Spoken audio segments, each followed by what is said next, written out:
नमस्कार. मी भाग्यश्री फाटक. मार्केट आणि मी सोप्या मराठीतून शेअर मार्केट समजावून सांगण्याचा माझा एक उपक्रम. चला, नवीन आठवडा सुरू झाला. मार्केटची नवीन लहर, नवीन अडचणी, नवा उत्साह काही मिळतोय का हे पाहूया. ट्रम्प काय म्हणाले, इराण काय म्हणाले, हे रोजचंच आहे. आणि त्याच्यामध्ये नवीन म्हणजे आपले पंतप्रधान मोदी यांनी केलेलं आवाहन किंवा विनंती, या सगळ्या गोष्टींचा विचार आपण आजच्या व्हिडिओत करणार.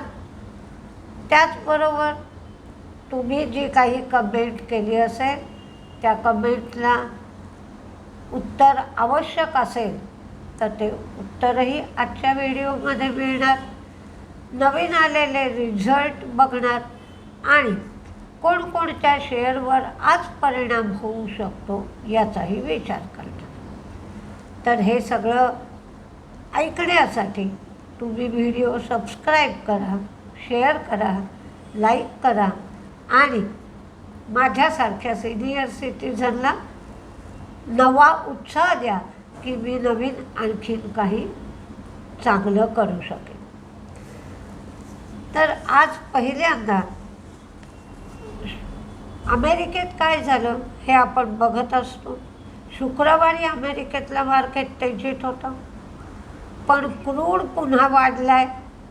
105च्या घरात क्रूड गेलाय. बॉन्ड यील्ड 4.39 झाले. डॉलर इंडेक्स 98वरच आहे. बॉन्ड यील्ड चढे असल्यामुळे फॉरेन इन्व्हेस्टर्सची विक्री थांबत नाही आहे. 4,111 कोटीची फॉरेन इन्व्हेस्टर्सची विक्री आहे, तर डोमेस्टिक इन्व्हेस्टर्सची खरेदी आहे 6,748 कोटीची. काल एक कमेंट याच्यावर मजेशीर आली आहे, त्याचं उत्तर देते आणि पुढे जाऊया.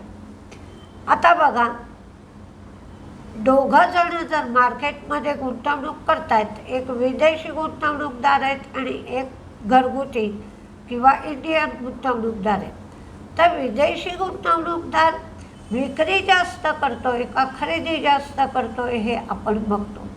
विदेशी गुंतवणूकदार नेहमी जिथून जिथून त्यांना फायदा होत असेल तिथे तिथे गुंतवणूक करतात आणि जिथून नुकसान होत असेल तिथली गुंतवणूक काढून घेतात. हे नेहमीच आहे. तर तुम्ही फॉरेन इन्व्हेस्टर्सचा आकडा समजा विक्रीचा 100 आहे आणि गुंतवणूक करण्याचा 70चा आकडा असेल, तर विक्रीमधून खरेदी वजा होईल. म्हणजे शेवटी काय येईल तर त्यांची विक्री जास्त. तर फॉरेन इन्व्हेस्टर्सनी विक्री मोठ्या प्रमाणावर केली असेल, जास्त असेल, तर मार्केट पडण्याची शक्यता असते, कारण ते पैसा काढून घेतात. म्हणजे भारतातून जे परकीय चलन असतं ते बाहेर जातं.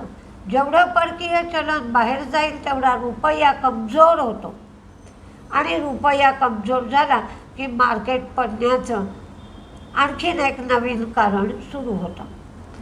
तर त्याची भरपाई डोमेस्टिक इन्व्हेस्टर्स किती करतायत? पूर्वी भरपाई होत नव्हती, त्यामुळे मार्केट खूप मोठ्या प्रमाणावर कोसळत होतं. पण आता SIP केलं जात आहे म्युच्युअल फंडामध्ये. रेग्युलरली म्युच्युअल फंडामध्ये पैसा जातो आहे. बँकांनाच डिपॉझिट्स मिळत नाही आहेत. बँकेत मिळणारे व्याज कमी आहे, त्यामुळे तो सगळा पैसा म्युच्युअल फंडाकडे जातो आहे किंवा इक्विटीमध्ये येतो आहे. तर डोमेस्टिक इन्व्हेस्टर्सची त्यामुळे खरेदी जास्त असते. म्हणजे खरेदी 100ची असली तर त्यांची विक्री 70ची असते. म्हणजे खरेदी वजा विक्री होते, म्हणजे फायनल त्यांची खरेदी आपल्याला जास्त दिसते. म्हणून हे प्रमाण असतं. समजा काही दिवसांनी फॉरेन इन्व्हेस्टरना फायदेशीर असलं भारतीय मार्केटमध्ये गुंतवणूक करणं, तर त्यांची खरेदी आपल्याला जास्त दिसेल. हे ती खरेदी विक्री कशी येते, कसे ते आकडे सांगितले जातात आणि ते एवढे महत्त्वाचे का आहेत? कारण त्याचा परकीय चलनावर परिणाम होतो म्हणून. आता मोदींनी काल आवाहन केलं, विनंती केली आहे की तुम्ही पेट्रोल डिझेल याचा वापर कमी करा, वर्क फ्रॉम होमचं प्रमाण वाढवा, मीटिंग व्हर्च्युअल करा, सोलर पंप वापरा, इलेक्ट्रिक वाहनांचा वापर करा आणि परदेशातल्या तुमच्या ज्या ट्रिप असतील त्या ट्रिपसुद्धा कमी करा. कारण त्याला जे परकीय चलन लागतं ते परकीय चलन सरकार पुरवत असतं, तर त्या परकीय चलन कमी होतं RBIकडचं. त्यामुळे परदेशातल्या ट्रिप कमी करा आणि खतांमध्ये सुद्धा जे केमिकल म्हणजे युरिया वगैरे वापरतात त्याचं प्रमाण कमी ठेवा. आता याचा ॲक्च्युअली किती परिणाम होतो आहे हे बघायला पाहिजे. आणि शिवाय 8वं जे पे कमिशन आहे, 8th पे कमिशन, त्याच्याप्रमाणे लोकांना पेमेंट मिळू लागेल. तर त्यामुळे FMCGचे शेअर वाढताना दिसत आहेत. तर त्याचाही विचार आपण शॉर्ट टर्म ट्रेडिंगसाठी किंवा मिडियम टर्म ट्रेडिंगसाठी करू शकतो. इराणचा प्रस्ताव पूर्णपणे ट्रम्प साहेबांनी फेटाळून लावला आहे. इराण म्हणत आहे की जे एनरिच्ड युरेनियम आहे त्याचा अगदी थोडासा भाग आम्ही दुसऱ्या देशांना देऊ शकतो, पण तुम्ही बाकीच्या सगळ्या गोष्टी केल्या तर ट्रम्पनं इराणचा कुठलाही प्रस्ताव ट्रम्प साहेबांनी मान्य केला नाही. शुक्रवारच्या दिवसभरात शनिवारी रविवारी खूप रिझल्ट आले. ते रिझल्ट आपण बघूया. केवल किरण म्हणजे रिझल्ट चांगला आहे, वाईट आहे हे त्यांच्या रेव्हेन्यू, प्रॉफिट आणि मार्जिन तिन्ही गोष्टीवरनं मी सांगते आहे. पण कॉन्फरन्स कॉल जो असतो कंपन्यांचा तो ऐकायला हवा आणि त्याच्यावर फायनली तो शेअर ट्रेड करतो. तर एवढ्या कंपन्यांचे कॉन्फरन्स कॉल काही ऐकायला वेळ मिळत नाही. तुम्ही जरूर कॉन्फरन्स कॉल ऐकत जा. आता कॉन्फरन्स कॉलमध्ये काय काय समजतं मी तुम्हाला छोटंसं उदाहरण घेऊन सांगते. एखाद्या मुलाला समजा 40% मार्क आहेत. ते मार्क या दृष्टीने कमी आहेत, ॲडमिशन मिळणं या दृष्टीने पण पुरेसे नाहीत. पण जेव्हा आपण रिझल्ट बघतो तेव्हा आपल्याला लक्षात येत आहे की बाबा की पुढच्या गोष्टींसाठी याला सायन्स आणि गणित जे महत्त्वाचं आहे त्या दोन्ही विषयांमध्ये मार्क चांगले मिळाले आहेत.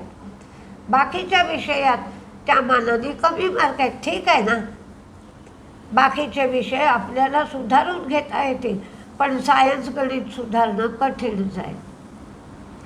पण एखाद्या मुलाला 88% मार्क आहेत, पण त्याचा जर इंटरनल बघितले रिझल्टचे तर त्याला बाकीच्या सगळ्या विषयात चांगले मार्क आहेत, पण इंग्लिश गणित जे आवश्यक आहे पुढचा मार्ग आचरण्यासाठी तिथे मार्क कमी आहेत.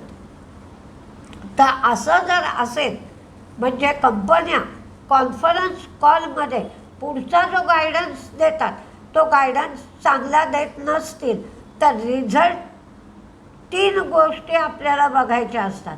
एक, रिझल्ट हा भूतकाळ आहे. वर्तमानात आपल्याला भविष्याचा विचार करून वर्तमानात शेअर चालत असतो. तर भविष्य काळासाठी किंवा नेक्स्ट क्वार्टरसाठी काय होणार आहे हे पाहून तो शेअर वाढतो किंवा कमी होतो. तर त्यांना पुष्कळशा कंपन्या सांगतात की आम्हाला काय अडचणी येणार आहेत, कच्च्या मालाचा पुरवठा होईल की नाही, त्या मालाचे भाव कसे असतील आणि आमच्या योजना काय आहेत. काही लोक रेव्हेन्यू गायडन्स देतात, प्रॉफिट गायडन्स देतात आणि त्याच्यावर शेअर चालतो. आणि मी जो चांगला रिझल्ट आहे हा प्रॉफिट रेव्हेन्यू मार्जिन जे डिक्लेअर होतात त्या हिशोबाने सांगत असते. केवल किरण रिझल्ट चांगला आहे, तिन्ही गोष्टी वाढल्या. मेडिॲसिस मार्जिन कमी झालं. अटलांटा इलेक्ट्रिकल प्रत्येक गोष्ट वाढली. ॲपेल मार्जिन फ्लॅट राहिलं.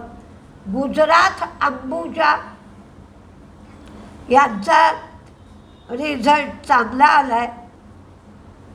32 कोटीचा 135 कोटी एवढा प्रॉफिट झाला आहे.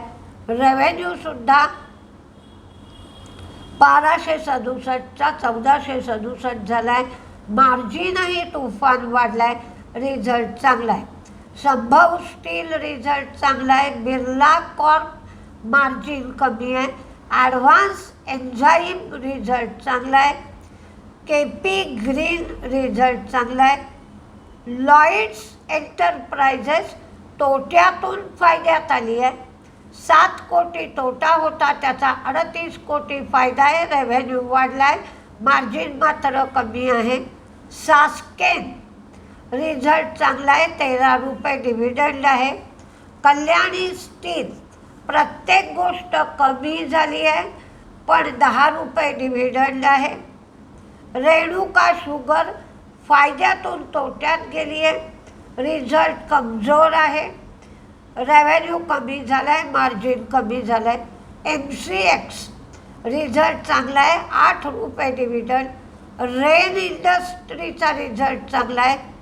तोट्यातून फायद्यात आली आहे. 138 कोटी तोटा होता, त्याचा 121 कोटी फायदा झाला आहे. रेव्हेन्यू वाढला आहे. मार्जिन वाढला आहे.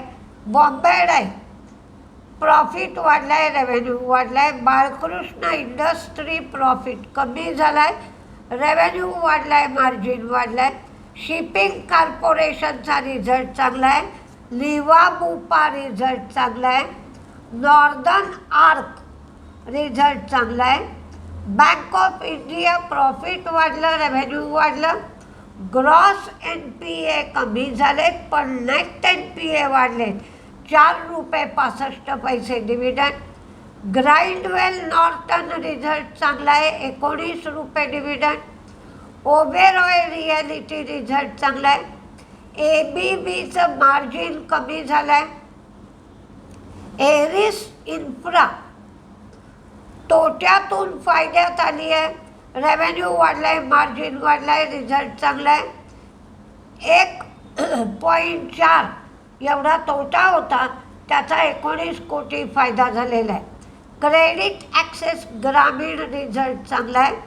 टाटा कंझ्युमर रिझल्ट चांगला आहे. 10 रुपये डिव्हिडंड आहे. बँक ऑफ बरोडा 8.5 रुपये डिव्हिडंड आहे आणि रिझल्ट त्यांचा चांगला आहे. प्रॉफिट वाढला आहे. रेव्हेन्यू वाढला आहे. NPA कमी झाले. स्विगी लॉस कमी झाला आहे. रेव्हेन्यू वाढला. JSW इन्फ्रा प्रॉफिट कमी झाला. रेव्हेन्यू वाढला. मार्जिन वाढलं. अर्बन कंपनीचा लॉस वाढला आहे. रेव्हेन्यू वाढला. हंडाय प्रॉफिट कमी झाला. रेव्हेन्यू वाढला. मार्जिन वाढलं. 21 रुपये डिव्हिडंड. नितीन स्पिनर रिझल्ट चांगला आहे.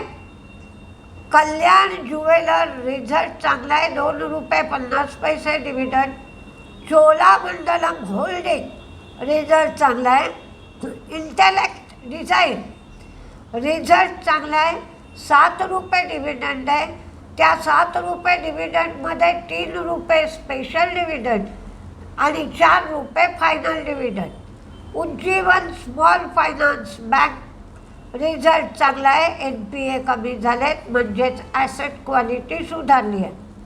ओरिएंट इलेक्ट्रिक रिझल्ट चांगला आहे. State bank of India result अपेक्षेप्रमाणे नाही. 17 रुपये 35 पैसे डिव्हिडंड. टायटन रिझल्ट चांगला आहे पण मार्जिन कमी झाला आहे.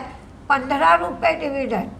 वेदांत फॅशन मार्जिन कमी झालं आहे, 7 रुपये 75 पैसे डिव्हिडंड. सेरा सॅनिटरी रिझल्ट बघायला गेलं तर तेवढा चांगला दिसत नाही, पण 75 रुपये डिव्हिडंड आहे. प्रॉफिट कमी झाला आहे, मार्जिन कमी झालं आहे, रेव्हेन्यू वाढला आहे. पण आधी शेअर पडला होता 7,500वरनं 5,000 रुपये एवढा शेअर पडला होता. त्यामुळे शुक्रवारी मार्केटने चांगला रिस्पॉन्स दिला. एअरटेल आफ्रिका सबस्क्रायबर्स वाढले, प्रॉफिट वाढला आहे, रेव्हेन्यू वाढला आहे. ब्लू डार्ट प्रॉफिट कमी झालं आहे, मार्जिन कमी झालं आहे, रेव्हेन्यू वाढला आहे, 25 रुपये डिव्हिडंड. उत्कर्ष स्मॉल फायनान्स बँक रिझल्ट कमजोर आहे, फायद्यातून तोट्यात गेली आहे. पैसालो डिजिटल रिझल्ट चांगला आहे. स्विगी लॉस कमी झाला आहे.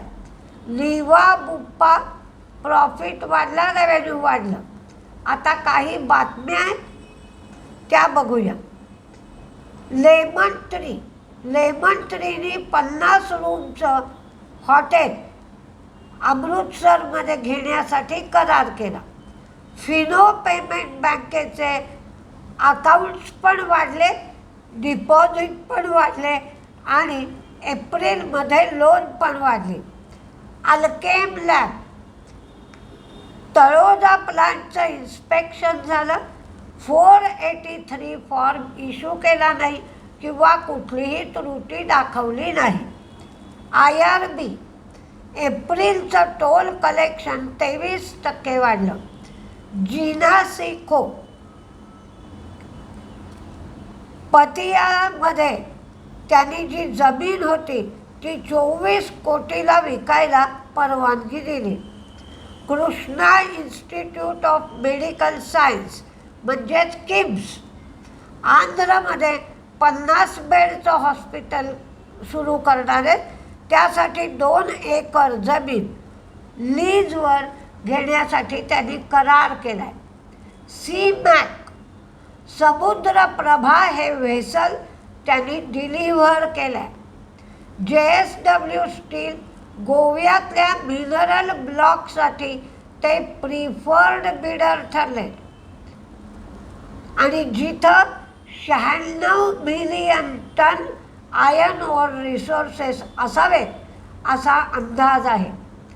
टॅक्समॅको 28 कोटीची ऑर्डर हिंदाल्कोकडून मिळाली आहे. महिंद्राचं प्रोडक्शन आणि विक्री दोन्ही गोष्टी एप्रिलमध्ये वाढल्या. पीबी फिनटेकच्या आर्मला डेट सेगमेंटमध्ये नॅशनल स्टॉक एक्सचेंजवर स्टॉक ब्रोकर म्हणून सेबीने परवानगी दिली आहे.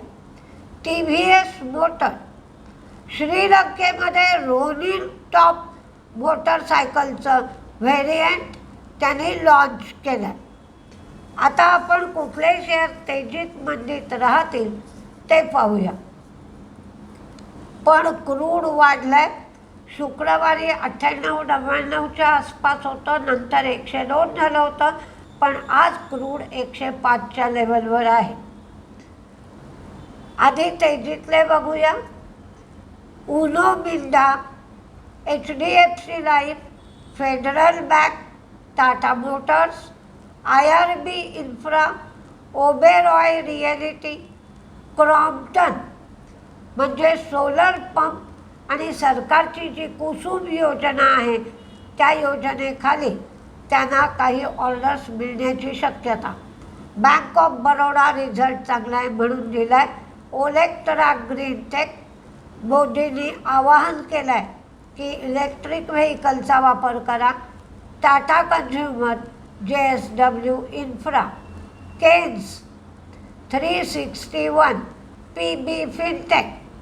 पीबी फिनटेक आणि लेन्सकार्ट 361मध्ये मोठा ट्रेड झाला आहे आणि त्यामध्ये ज्या लोकांनी खरेदी केली आहे ते सगळे इन्व्हेस्टर्स चांगले आहेत. त्यामुळं हे तिन्ही शेअर दिले. क्रेडिट ॲक्सेस ग्रामीण रिझल्ट चांगला आहे. Rain industry, Bank of India, JSW steel, Grindwell Norton, Swiggy, shipping corporation, Northern Arc, Vodafone. त्यांनी व्होडाफोन PLCला काही स्टेक द्यायचं ठरवलं आहे. Advance enzyme, Gujarat Ambuja export, KIMS, Krishna institute, Titan, Apollo hospital, Niva Bupa, SBI life, CMS info, Rain industry आणि शिपिंग कॉर्पोरेशन. तर मंदीमध्ये अडाणी एनर्जी आणि क्रूडचा इफेक्ट ज्या ज्या शेअरवर खराब परिणाम होतो तेही शेअर मंदीत राहण्याची शक्यता आहे. कारण क्रूड 105 वर गेला आहे आणि इराणचा कुठलाही प्लान अमेरिकेला मंजूर झालेला नाही आहे. 14 पॉईंट्सची जी योजना पाकिस्तानमार्फत अमेरिकेकडे दिली होती ती कुठलीही योजना ट्रम्प साहेबांना स्वीकार झाली नाही आहे. त्यामुळे क्रूड वाढत राहील, म्हणून क्रूडच्या संबंधीचे शेअर मंदीत राहण्याची शक्यता आहे. तर सबस्क्राईब करा, लाईक करा, शेअर करा आणि सोप्या शब्दात तुम्हाला सगळी माहिती मिळेल आणि मार्केट शिकणं सोपं जाईल. त्यामुळे सगळ्यांना सबस्क्राईब करायला, लाईक करायला, शेअर करायला तुम्ही सांगा आणि तुमचे अनुभवसुद्धा सांगा. बघूया आज काय काय होतं आहे ते. नमस्ते.